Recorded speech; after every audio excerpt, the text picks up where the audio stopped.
ప్రస్తుత జనరేషన్లో online bookings చాలా వరకు పెరిగాయి. దీంతో కొత్త యాప్స్ కూడా సర్వీసెస్ అందించేందుకు మార్కెట్లోకి అడుగుపెట్టాయి. కానీ గతంలో ఎక్కడికైనా బయటికి వెళ్లాలంటే స్వయంగా వెళ్లి ఏదైనా ఆటో మాట్లాడుకునేవాళ్లు. కానీ ఓలా, ఊబర్, ర్యాపిడో వంటి సర్వీసెస్ వచ్చాక ఆటోలకు ఒకప్పటిలా ఆదాయం ఉండట్లేదు. దీనికి సంబంధించి ఇప్పుడు ఒక వార్త వెలువడింది. ఊబర్ ప్రపంచవ్యాప్తంగా వివిధ నగరాల్లో కార్యకలాపాలు నిర్వహిస్తోంది. అయితే ఊబర్ అప్లికేషన్ తో ప్రయాణికులు దగ్గరలో ఉన్న ఆటోని ఈజీగా బుక్ చేసుకుని ప్రయాణించవచ్చు. కానీ ప్రస్తుత పరిస్థితిలో ఊబర్ భారతదేశంలో ఆటో రిక్షా సేవలో ఓ మార్పును ప్రవేశపెట్టింది. ఊబర్ ఆటోలు ఇప్పుడు సబ్స్క్రిప్షన్ ప్రాతిపదికన పనిచేస్తాయని నివేదించింది. దీని అర్థం కస్టమర్లు చెల్లించే డబ్బంతా ఇప్పుడు ఆటో డ్రైవర్కు మాత్రమే వెళ్తుంది.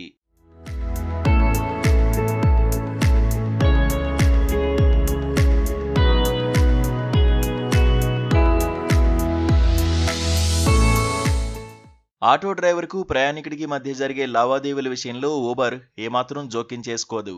సాఫ్ట్వేర్ యాజ్ ఏ సర్వీస్ విధానాన్ని అందిపుచ్చుకోవడంలో భాగంగా ఊబర్ ఈ నిర్ణయం తీసుకుంది. కొత్త విధానాన్ని ఫిబ్రవరి 18 నుంచి అమల్లోకి తీసుకొచ్చింది. ఊబర్లో ఇకపై మీరు ఆటో బుక్ చేసినప్పుడు మీకు సమీపంలోని డ్రైవర్లతో అనుసంధానం చేస్తుంది. బుక్ అయ్యాక చెల్లింపులు నేరుగా ఆటో డ్రైవర్ కి నగదు, యూపీఐ రూపంలో చెల్లించాల్సి ఉంటుంది. ఊబర్ క్రెడిట్స్, ఊబర్ కు సంబంధించి ఇతర ప్రమోషనల్ ఆఫర్లేవి ఈ రైడ్లకు వర్తించవు. ట్రిప్ కు సంబంధించి డ్రైవర్ల నుంచి ఎలాంటి ఛార్జీ కూడా వసూలు చేయబోమని ఊబర్ తన బ్లాగ్ పోస్ట్ లో పెట్టింది. క్యాన్సిలేషన్లకు సంబంధించి ఎలాంటి ఛార్జీలు విధించబోమని ఊబర్ తెలిపింది. అంతేకాదు రైడ్ బుకింగ్ సమయంలో ఊబర్ ఫేర్ ను సూచిస్తుంది.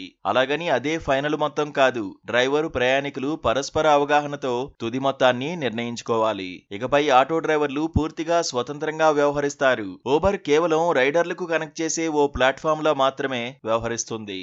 ఓలా, ర్యాపిడో ఇప్పటికే కమిషన్ ఆధారంగా కాకుండా సాఫ్ట్వేర్ ను సర్వీస్ గా అందించడం ప్రారంభించాయి. అంటే ట్రిప్ కు కమిషన్ కాకుండా ప్లాట్ఫామ్ వాడుకోవడానికి డ్రైవర్లు కొంత మొత్తం చెల్లించాల్సి ఉంటుంది.